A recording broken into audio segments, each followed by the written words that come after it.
আমি ছাত্রছাত্রীদের তোমাদের প্রতি অনুরোধ থাকবে, তোমাদের নিজের জীবনকে বিপন্ন করো না। তোমাদের সংসার, তোমাদের বাবা মা, তোমাদের ভাই বোনরা তোমাদের মুখের দিকে তাকিয়ে আছে। আমরা কার সাথে আন্দোলন করছি? হ্যাঁ, আমাদের দাবি থাকবে, দাবি আমাদের থাকবে, কিন্তু সেই দাবি সে উপস্থাপনটা তো সুন্দর থাকতে হবে। আমি রাষ্ট্রীয় সবকিছু ধ্বংস করে নিজের জীবনকে বিপন্ন করে আমি তো দাবি আমার সে আদায় করতে পারবো না।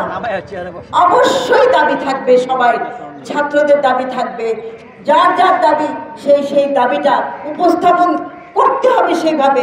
তা আমরা তো সেভাবে করছি না, আমরা নিজের জীবনকে বিপন্ন করছি। আমি চাচ্ছি না, আমি একজন মা হয়ে, আমি একজন বাংলাদেশের জনগণ হয়ে, একজন জনসাধারণ হয়ে আমি চাইবো না আমার দেশের ক্ষতি হোক, আমার দেশ ধ্বংসের দিকে চলে যাক, কখনোই চাইবো না।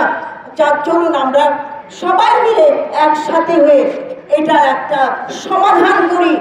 আমরা সরকারের প্রতি অনুরোধ, উনি দেখছেন, আমাদের মাননীয় প্রধানমন্ত্রী, আমাদের সরকার দেখছেন কোথায় কি হয়েছে, এর পিছনে কারা আছে আমরা কি জানি না? আপনারাও জানেন, আমরাও জানি। ঢাল কারা? ঢাল হচ্ছে আমাদের ছাত্রছাত্রীরা, ঢাল। তার পিছনে কারা কাজ করছে?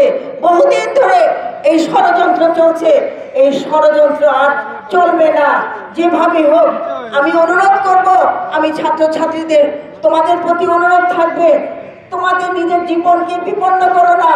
তোমাদের সংসার, তোমাদের বাবা মা, তোমাদের ভাই বোনরা তোমাদের মুখের দিকে তাকিয়ে আছে।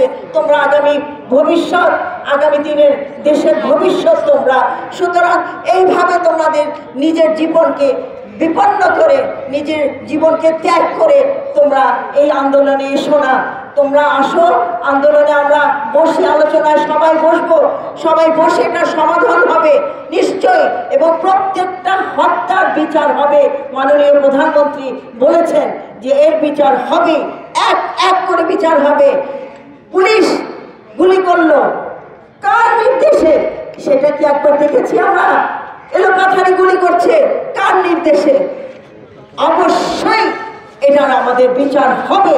মাননীয় প্রধানমন্ত্রী বলেছেন বিচার হবে। শুধু আর কোনো আন্দোলন না, সেই ৭২ থেকে আন্দোলন করতে করতে এই পর্যন্ত এসেছি।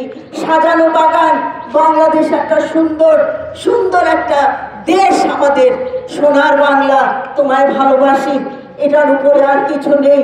সুতরাং আমরা কোনো রকমে কারো উস্কানিতে আমরা সামনে আসবো না, আমরা বসে আলোচনায় থাকবো।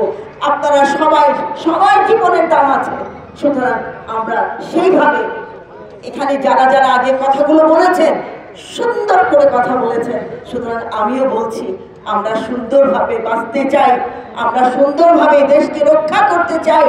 আল্লাহ আমাদের সহায়। সুতরাং যে যে কাজ করবে তার বিচার হবেই।